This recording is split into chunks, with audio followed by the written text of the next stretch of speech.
didirikan pada tahun 1683 oleh Hendrik Racus Jan Cardinal.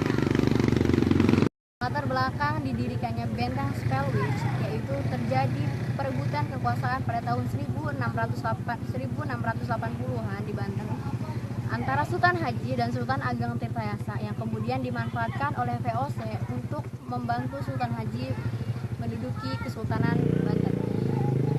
Dibangunlah benteng Spellwich ini untuk memantau atau mengawasi laju perekonomian Banten dari kejauhan. Bebatuan berwarna merah sisa benteng Spellwich di Kampung Pamarican, Serang, Banten menjadi puing yang tersisa dari bangunan megah abad ke-17. Terbuat dari campuran batu pasir, kapur, benteng Spellwich dibangun untuk mengantisipasi serangan rakyat Banten, khususnya pengikut Sultan Ageng Tirtayasa. Ketakutan ini beralasan karena saat itu Banten Lama masih menjadi kota pelabuhan besar dan diperebutkan oleh Belanda dan masyarakat Banten. Pada masa jayanya, benteng Spellwich yang memiliki ketinggian 3 meter ini dibangun oleh Hendrik Racus Jan Cardinal pada tahun 1681, yaitu pada masa Sultan Abu Nas Abdul Qohar. Sedangkan nama Spellwich digunakan untuk menghormati gubernur Hindia Belanda yang saat itu masih berkuasa, yaitu Cornelis Jansz John Spilman. Bagian tepi benteng Spellwich dikelilingi parit dengan luas mencapai 10 meter. Sedangkan bentuk bangunan menyerupai segi empat dengan tiap sisinya dibangun ruang inti atau menara pengintai.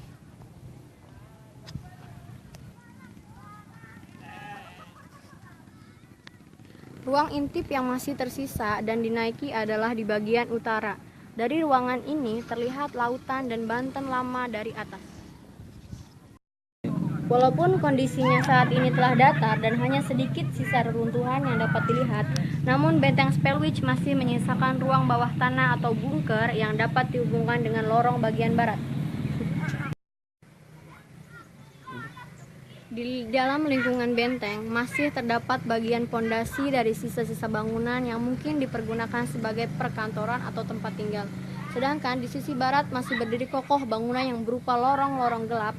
Konon dulunya dipergunakan sebagai tempat tahanan, penyimpanan senjata, dan urusan logistik. Pada bagian atas, bangunan inilah meriam-meriam diletakkan sebagai pertahanan utama benteng. Moncong meriam yang diarahkan langsung ke arah lautan, Teluk Banten, kini jaraknya sangat jauh dari lautan, walaupun masih tampak jelas bila dilihat dari atas. Menurut sejarah, yang tercatat sebenarnya garis pantai dahulu tidak terlalu jauh dari benteng ini. Saat ini mungkin terjadi pengendapan sehingga garis pantai mundur ke arah laut lepas. Tepat di bagian depan benteng Spellwich terdapat Vihara Avalokitesvara yang menunjukkan bahwa di sini adalah tempat atau kompleks perumahan pecinan, yaitu orang-orang Cina yang konon benteng Spellwich sendiri dibangun atas tenaga orang-orang Cina. Demikianlah sejarah singkat benteng Spellwich dan hubungannya dengan perebutan kekuasaan antara Sultan Ageng Tirtayasa dan Sultan Haji. Meskipun yang sekarang yang tersisa hanya puing-puing bangunannya saja, akan tetapi kita bisa mengambil hikmah atau mendapat pelajaran tentang betapa kuatnya benteng pertahanan masyarakat Banten pada saat itu dalam mengatasi perebutan atau konflik antara Sultan Ageng Tirtayasa dan anaknya Sultan Haji. Saya Tati Sumiati, wassalamualaikum warahmatullahi wabarakatuh.